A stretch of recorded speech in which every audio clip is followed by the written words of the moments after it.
Hey there, my name is Nick and I'm an MSP consultant at ProVal Tech. Today I want to go over some tips on how to boost the performance of the ConnectWise Automate Control Center desktop client. Following these tips will help make the Control Center navigation a bit faster, especially the computer management screen. Please click the like and subscribe button in the bottom right corner so you never have to miss out on another video. Let's get into it. So the first tip I want to talk about is reducing the amount of automation tiles on the computer management screen. So I will go ahead and open that up. So notice all of these tiles that load at the beginning, these are all of the automation tiles that I'm talking about. So to change this, if you click on this icon right here for workspace settings, it will show you all of the automation tiles available that you can display or remove. So the best way to go about this to have the least amount loading at the start is to uncheck everything but agent status. So I'm going to go ahead and do that.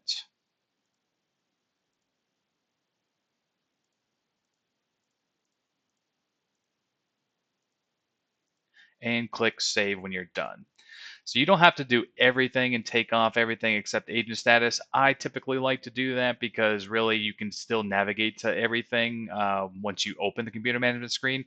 It's just going to allow the computer management screen to load a little bit faster because it doesn't really have to load anything in the background. So once you click close, you'll notice that it changes to this.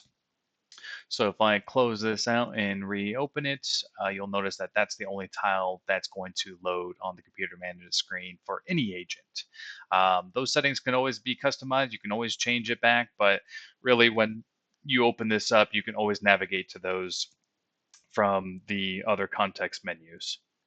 So that's the first setting that I want, or tip that I wanted to talk to you about. Another tip for boosting the performance is reducing the amount of data in the database by changing the retention history.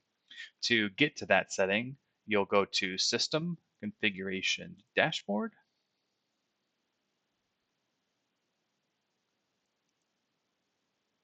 Select the Config tab, System tab, and you'll notice the history retention right here. The main culprit of performance hindrance within the control center, the desktop client, is the event logs.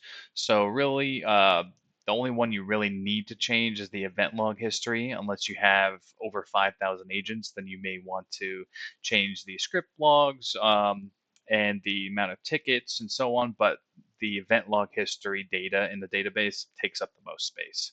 Especially when you open up the computer management screen and that event logs tile is loading, that can take a long time if you have a lot of event logs. So really, in this box, you want to at least go down to 7 days. The default is 31 days. So if you reduce it to 7, still see a little bit of performance hindrance, then you can keep reducing that. I wouldn't go below 3 days, but really it's just all preference when it comes to that. So once you do that and you click save, a database agent service restart will need to be done.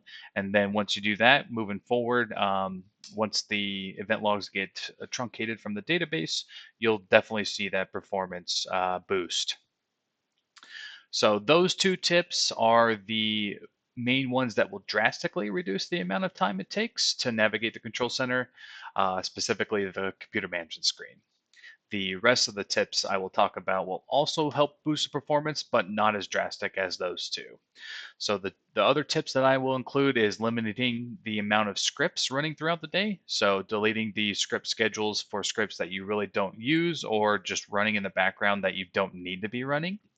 The second one is limiting the amount of plugins that you have enabled, specifically the third-party plugins.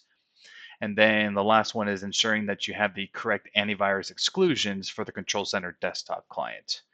The best way to limit the amount of, or to see the amount of scripts that are running throughout the day or that are scheduled is to go to Automation, Scripts, Scheduled Scripts. And this will show you a list of every single script that has a schedule. And you can just go through these. If you don't need any of these scripts running at all, go ahead and delete the schedule by right-clicking and delete script schedule.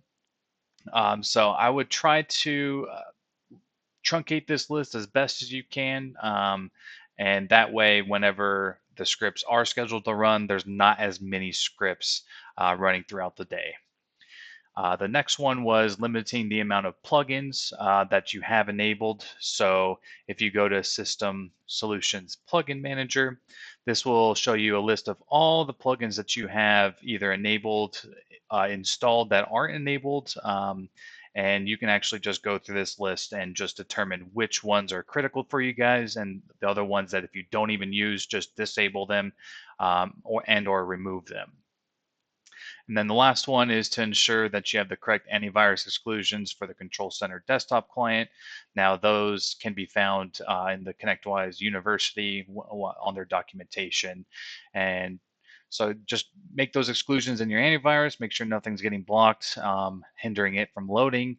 And yeah, so if you follow those tips that I just showed you, you'll hopefully have a better experience navigating the Automate Control Center desktop client. Thank you for watching. We do post a new video every week to share our knowledge. Let us know what else you would like to see. If you have any questions, please leave your response in the comments section below, and don't forget to subscribe. Thank you very much.